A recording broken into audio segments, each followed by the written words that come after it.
What is going on, everyone? Welcome back to my channel. Today I've got some more Entitled Parents stories for you.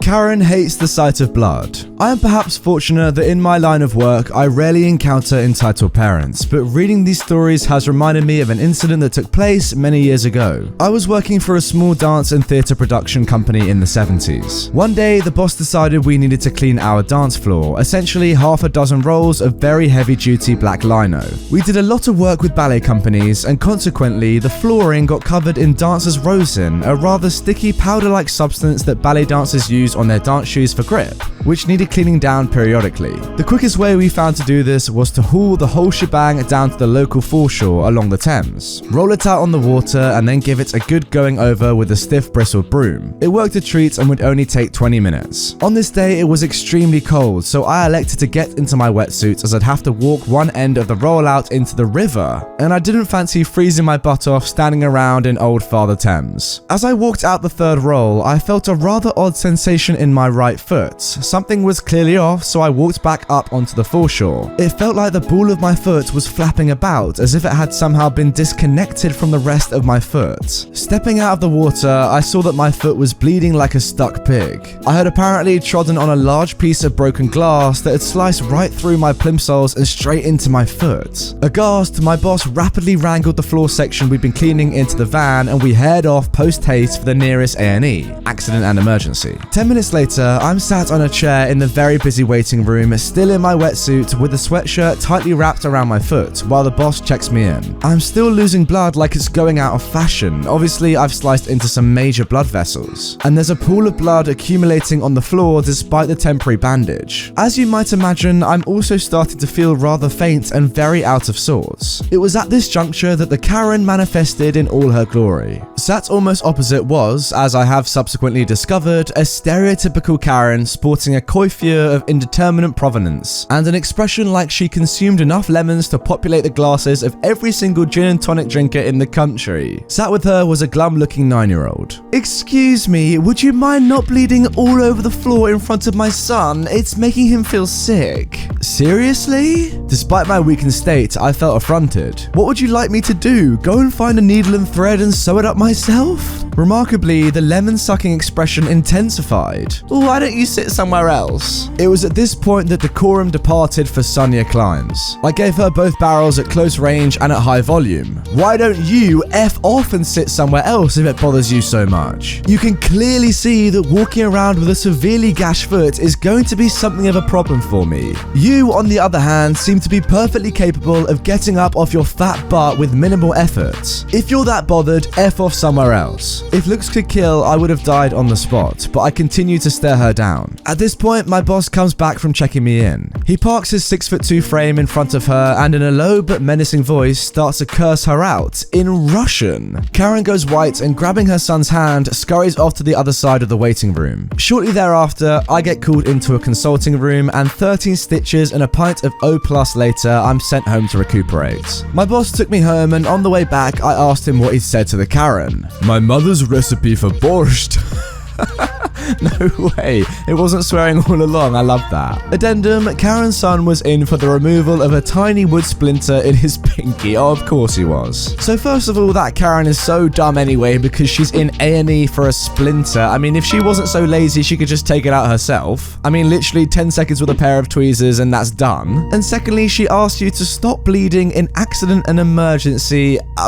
I'm sorry, I'm not sure that quite computes. Moving on to our second story, entitled Aunt and My Migraine, a Christmas Story. Happy New Year, Redditors! This story happened just over 20 years ago and only came to my mind over the holidays as me and the cousins reminisced about those we remember fondly and those that are no longer welcome. This was Christmas Day in the late 1990s, back when my parents crammed nearly 20 people into their home for what passed as an annual family reunion. The cousins would often occupy themselves in the living room with whatever goodies they got while the adults hang out on the back porch because this was North Carolina in December December, and some family still comes up from Florida. At around 3 p.m, the television hurt to even look at, and the light coming through the windows seemed to pierce the very depths of my brain. Yup, I knew what was coming. I went to my parents, excused myself, and went up to my room. Without my entitled aunt, this story would have just been how the migraine stole Christmas. For context, I was once tormented by rather horrendous cluster migraines that would take me out once or twice a month. For the unaware, these are chronic headaches characterized by severe pain, most often behind the eyes, that becomes worse over time, and in most cases are made even worse by bright light. No amount of Tylenol or Excedrin ever worked on me because F you, and the only real cure was to avoid light and try to pass out. For this reason, my parents had my bedroom windows equipped with some dang good blackout blinds. I blacked out the room and laid down with an ice pack on my forehead. Sleep did not happen.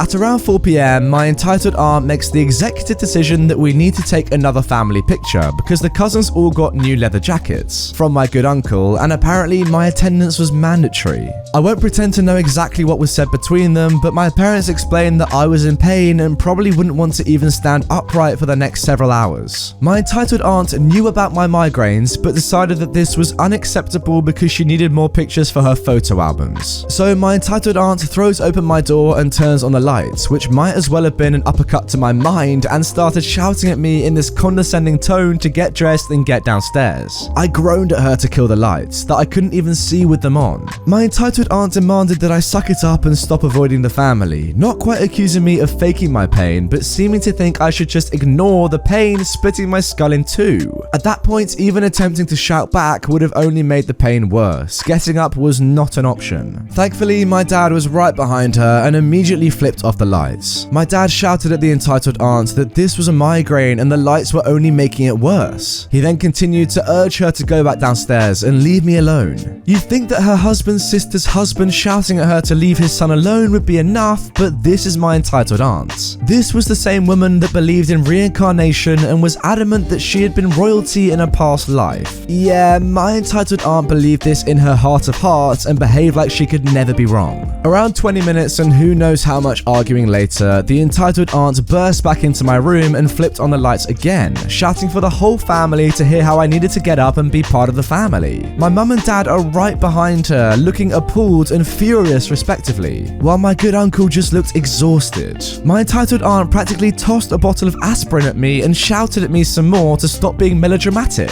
My mum responded by flipping off the lights and practically guarded the switch while screaming at her to get out of her house. My good uncle stood with his sister, pleading for the entitled aunt to just stop, but she just kept on lecturing until my dad had had enough and moved to pull her out of the room. Determined to win whatever she thought this was, my entitled aunt grabbed the curtains with both hands and ripped them off the wall, flooding the room with crisp winter sunshine that sent me over the edge from miserable pain to puking pain. I vividly remember my good uncle shouting, "What the F is wrong with you?" at my entitled aunt as I stumbled past him and into the bathroom. My dad was beyond furious at this point, and in her unfathomable stupidity, my entitled aunt thought pointing out how quickly I had jumped up to puke was hilarious. My dad responded by punching her like she was a man, splitting her lip and knocking her to the ground. My mum and good uncle were shocked, but my dad did not regret or relent, pulling her to her feet and roaring at her to get the F out of his house. My entitled aunt, my good uncle and their sons were packed up and out of there within minutes. I thought I had witnessed the peak of his anger over all the times I had screwed up hard. What I heard from the bathroom that night taught me otherwise. There were no calls to the police or anything like that. My dad was very disappointed with himself but refused to apologize and was much more upset that he had so thoroughly scared his nieces and nephews.